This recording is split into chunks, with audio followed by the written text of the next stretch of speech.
Now, let me start. Okay, so as many of you know, if you don't know, I lost my mother August 15th, 2016. Yeah, I'm sorry. And she died from pancreatic cancer. And it was tough. It is tough. I'm an only child. So, you know, coping with all of this has been not easy. All my life, it's just been my mother and I. So, you know, going through this time, Randy has been here the whole entire time. Doing my duck dizzle, you know. Really. And I know it's been a strain on him just as much as it's been a strain on me. So we wanted to just see, you know, share how we've dealt as a couple with the grief, how it affects me and how it affects our relationship. How I have to maneuver to, you know, quell situations and, what's the word, understand. Yeah, just try to, you know, be understanding.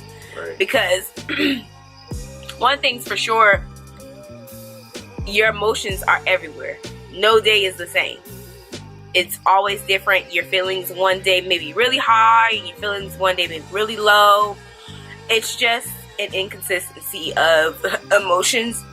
And you just could never tell. You never know when, never know where, never know how. You might want to scream, you might want to cry, you might want to fight, punch the wall, everything.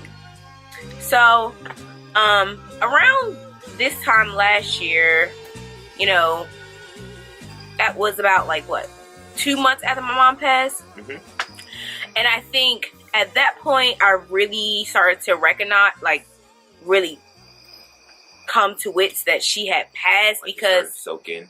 Yeah, because for so long, you know, I was just dealing with the situation with her having cancer and going through chemo treatments, and then not going through chemo treatments, and then losing weight, and then you know, being in hospice, and then being paralyzed. It just was a lot.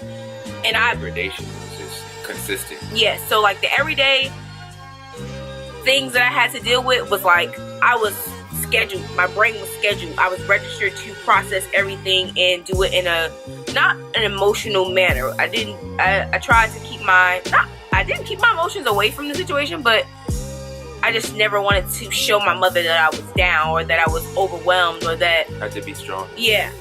So for a long time I still was in that mindset. It's kind of like almost beforehand I tried to prepare myself as much as I could, but you can't. You can't. So around this time last year, I started to really take it hard. You know, I was in another state. I was living in Florida. He was here. Yeah, what's the Florida? October. Yeah. So I was still in Florida, and he was here, and I was like lonely. You know, even though I have family, and my family are great, but at the same time, I was living in my own place. It just wasn't where I wanted to be. I had, you know, moved down there because of my mom, not because I wanted to just go to Jacksonville. No, sorry. But yeah, so yeah, I was ready to just go, you know. So we discussed it. We talked about, you know, how we're gonna move and moving in together. It being his first time, you know, being in a, you know, no, not being in a home by yourself. Like living on your own. With someone and living on my own. Yeah, and for me it was like, what we doing? I like to face it. How we doing this? Where we going? Like, let's go. I was ready to get out. How do you move on from certain points? Yes. Such thresholds that you have to walk through, such as having your mom pass and then going into a relationship that's so intense, like living with each other. Yeah. So that was something serious. For me, it was like, you know, I always looked for my mother's approval, not because she didn't give me approval, but just because I appreciated her approval. I needed it. It was like, if she said yes, go, it was a go. Nobody else couldn't tell me nothing. So, you know, that not having her here for those type of decisions, like moving with the guy and what she may feel is a good decision, and you know, that's been like one of the hardest things. I'm a very indecisive person, especially when I'm not sure about something. If I'm sure, I'm gonna do it. It don't matter. It don't matter who say what, especially now that my mother's not here. But if I don't feel 100% about it, I'm like, it's gonna take me forever to make a decision. So, you know, that's one of the things I struggle with a whole lot. Another thing is I randomly have these breakouts. Like what?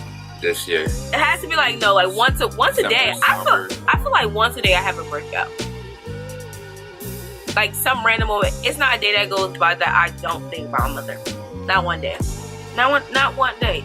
It's I don't even know how I could not. And when I'm in those moments, they get pretty intense. Also, it's like we'll be in the car sometimes, and then we'll just be driving, listening to music. I'll be jamming out, coasting, and then I'll look over, and then she'll be crying, and then, like, offer her reminiscing of maybe something that she saw would have triggered a memory or something, or maybe a song would make her go back into a place where she's just like, yo, my mom's not here, type something. Yeah, like that it's the craziest because it's like real. Yeah. And it's like forever. Like, okay, you know, you think your parent, I feel like sometimes I think she went on vacation and she just like displaced right now for a while, maybe like 5 years, and then she'll pop back up. Right. But no, she's never ever coming back. That like baffles me. Never. Like, I'll never see her. I'll never hear her voice again unless I play a video or something of that sort that I have. But to think that my mother will never be here. And you know, I lost my dad as well in middle school. But me and my dad didn't have such a strong bond as like me and my mom. So it didn't affect me as much. I was younger, one. Two, it just didn't affect me because I didn't have a really strong relationship. Even with that said, for you to have lost your father and solely relying on your mother to be that one to be your everything, voice. Yeah, exactly. So not having to lose it, it's feeling like life is stripping you, and then you having to find that balance on where you can hold on to the strength that, you know, she has provided within you, and as well as the Lord, and you know, process off that. Yeah. And build. But sometimes it gets overwhelming. It's so overwhelming. And you know, I feel bad sometimes for him because I'll be like this. And I don't be knowing what to say. It's like, and it's nothing you can. All he can. Can I kiss? That's all he can do, because can we go somewhere? Can I get honestly, nothing no one can say. I can't express this feeling to anybody. I really can't. I really can't explain it to you. And I never. And you've heard. I know many of us have heard people say, like, you know, you only get one mother, and cherish the people you have around you. Or you have them here. You never know what it's like till someone's gone, or any of those sayings. It's so true, but you don't realize it until it actually happened to you. And it's like, that shit is right. That's right. It's right. And you know, the most hurtful part of the situation, you know, is that I haven't had children yet. We are not married. And those type of things are big life experiences that I want my mother to have been around for. You know what I mean? Like, that hurts my heart. It's because I won't have her here to share those things. And that bothers me. It seems unfair. So, yeah. One thing that my mother was adamant about was living life to the fullest. Well, living my life to the fullest. My mom had me when she was in her late 20s, like I think 29. Yeah, 29. So you know, she did it by herself. She was sick. She was a single mother, so she didn't do very much. I mean, she did, but she didn't. So everything that I ever aspired to do or wanted to try, whether it was changing my hair, trying to travel, go to this country, go there, taking new positions, jobs, quitting a job, whatever I wanted to do, my mother would always say, just do it. If you don't try, you know, you can't get no results. You get no results. Right. If you try, you don't like it, you go back to what you know. Start all over again. You just do something different. So my goal is to always live life to the fullest. If I want to do something, I'm going to do it. If we want to travel, we're going to travel. If we want to buy something, we're going to buy something. If we want to, you know, record videos about whatever, we're going to do it. We're going to do whatever we're going to do. Okay? Pretty much. Pretty much.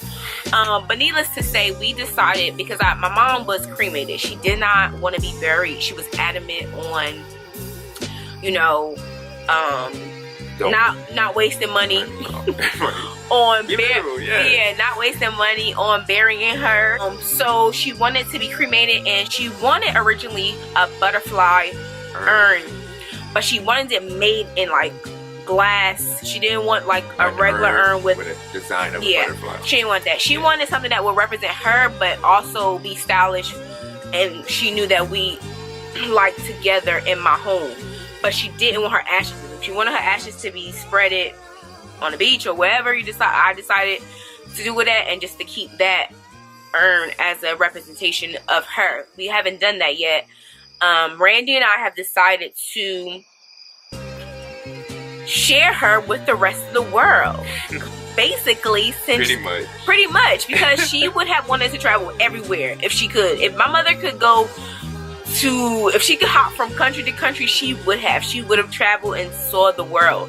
And I love traveling. He loves traveling. We like traveling. So it's our obligation. Yes, it's our obligation. We're going to spread her ashes in each country or state that's different from where we are.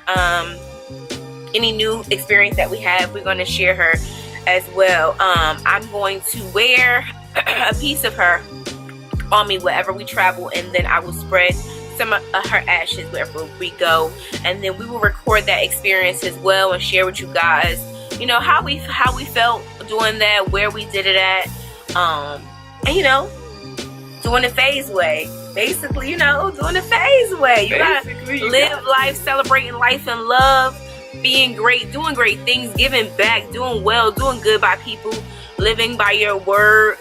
Honoring God, yes. And you know, having fun, taking chances, taking risks, not living in fear, eating well, being good to your body, being good to yourself. Not taking shit for nobody. That too, yes. Standing up for what you believe in. But yeah, so that's what we're gonna do. We're going to share her with the world. She's gonna go everywhere we go. Everywhere. So if we go to Netherlands, she's going to Netherlands with us. If we go to Jamaica, she's going to Jamaica. When we go to Carnival, my mother gonna be turned up in Carnival. We just wanted to share that with you guys. And adios. It just wouldn't be us.